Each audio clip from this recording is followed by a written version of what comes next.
Mga kapuso, senyales daw ng gumagandang ekonomiya ng Pilipinas ang paglakas ng halaga ng piso kontra sa dolyar. Nakatutulong araw ito para bumaba ang presyo ng mga produktong petrolyo.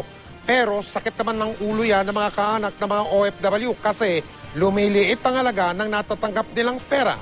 Nakatutok si Pia Arcangel. 3 linggo ng pababa ang palitan ng piso kontra dolyar. Kahapon nga nagsara sa 41.980 ang piso kontra dolyar. Bunsod daw ito na mahinang ekonomiya ng Amerika, Europa at China. Lumilipat daw ang mga foreign investors sa Pilipinas at nag-umpisa na ring magdagsaan ng maremittance ng OFW dahil papalapit na ang Pasko. Nitong Hulyo maging noong Agosto, ilang beses din nag-41 level ang piso. 2008 pa nang huling maabot ng piso ang ganitong level. Ang paglakas ng piso kontra dolyar sa merkado, isang senyales daw ng gumagandang ekonomiya. Pero ayon sa batikang ekonomistang si Professor Winnie Monsod, hindi lahat masaya sa malakas na piso.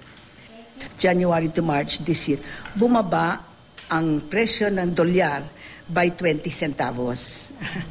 Parang napakaliit ng 20 centavos. Pero kung i-multiply mo sa mga dolyar na earned, malaki yun. Overseas remittances, 20 billion last year yun, $20 billion.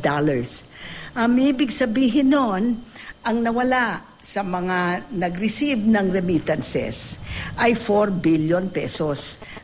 Si Aling Mirna Fernandez, isa sa milyon-milyong Pilipinong may kamag-anak sa ibang bansa. Engineer sa Australia ang kanyang anak at buwan-buwan pinapadalhan siya ng dolyar, pambili ng gamot.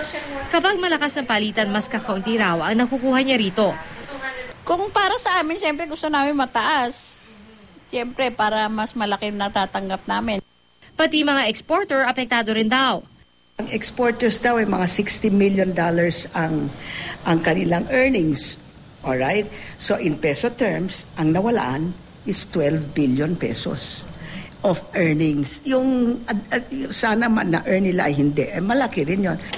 Pero ang Bangko Sentral ng Pilipinas, iginiit na nakakatipid din ang gobyerno kapag malakas ang piso.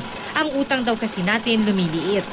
Kapag bumaba ang halaga ng piso laban sa dolyar, ibig sabihin na umakyat ang piso, nabibenepisyuhan ang ating pamahalaan sapagkat mas kakaunti ang piso na kinakailangan nitong i-rate. No? Ang malakas na piso ay nakakatulong din daw sa patuloy na pagbaba ng presyo ng imported goods, tulad na lamang ng langis na siyang paunahing nagpapataas ng presyo ng bilihin, kuryente at pamasahe. Mahina man o malakas ang palitan ng piso kontra sa dolyar, mahalagang tandaan na hindi ito ang nag-iisang tanda ng isang magandang ekonomiya. Mahalaga pa rin daw na pagsikapan at pagandahin ang iba pang aspeto ng ekonomiya. PR Kanghel, nakatutok, 24 oras.